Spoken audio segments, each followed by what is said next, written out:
Et oli Valgevene selline vastane, nagu võis eeldada? Jah, oli küll, et suhteliselt tihe ja kui nüüd vaadata seda, et mismoodi Valgevene on siin selle viimase 2-3 aastaga just eriti edasi läinud, et on see, et nad mängivad Venemaa liigat, nende nii-öelda klubide koondis ja teist aastat kindlasti, kui mitte kolmandat, mängivad ka Euroliigat, et ega sünniaastade järgi see Valgevene nüüd nii on suhteliselt noor meeskond, aga selline hästi tihe ja on näha, et nendel on mängukogemust palju. Millega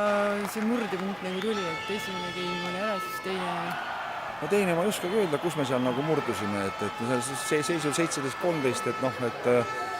oleks pidanud läbi siis nii-öelda selle vahetuspallide ehk siis nii-öelda side-outide saama ikkagi seda edasi lükata, seda vahet, seda +3, +4 võimalikult sinna üle 20, eks on ju, 2-3 punkti, siis oleks nagu Valgevenel kiire hakanud, aga Valgevene sai meid seal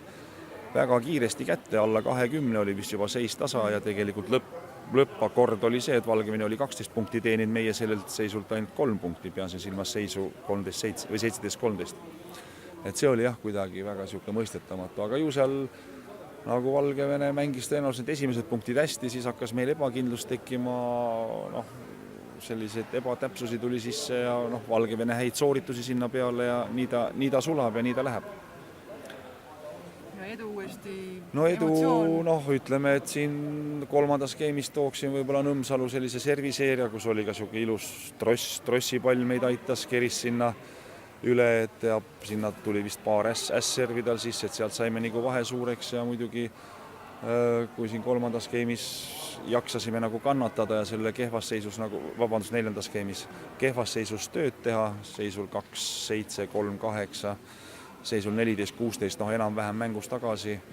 et ja siis hakati kaitses üles tooma siin, libero tõi paar ilusat palli ja siis eriti lõpus tähendab need kaitses üles toodud pallid, neid on vaja ära ka realiseerida ja lõpuks Juhkami tegi ikkagi oma lõpus ära, et mis vaja oli. See võis mingit, Juhkami ütles küll, et tehniliselt, et Eesti oli siiski üle.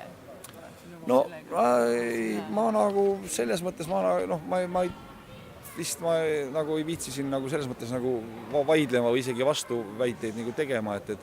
aga ma ei tea, ega Valgevene ühtegi tehnilist viga ei teinud. Iga mees, kellele pall tuli, oskas selle ette tõsta, lihtsad pallid osati toimetada ilusti sidemängijale, täpselt sama nagu meiegi, eks on ju, et vahel üks võistkond paremini, vahel teine võistkond paremini, et võib-olla selline ütleme visuaalselt selline, võib-olla me olime nagu vähe siukesed nagu selles mitte kaitses liikuvamad, aga ütleme siis niimoodi, et võib-olla Valgevene teatud mängijate liigutused võib-olla vähe kandilisemad, nii-öelda siuksed, aga nad ei teinud ühtegi tehnilist apsakat selles mõttes, et keegi oleks sooja palli teinud või hoitud palli, väga normaalselt mängisid, et seal ma ei oska küll nagu eelist kummalegi poolele anda. Meresaar sekkus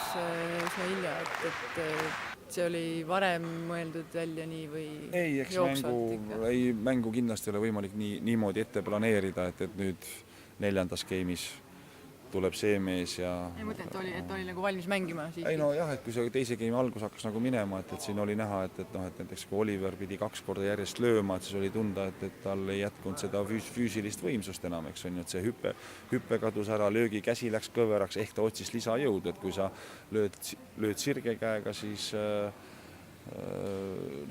oled ka selles mõttes puhanum, sa jaksad lüüa, kui sa hakkad ära väsima, siis sul hakkab käsi kõveraks minema, sa nagu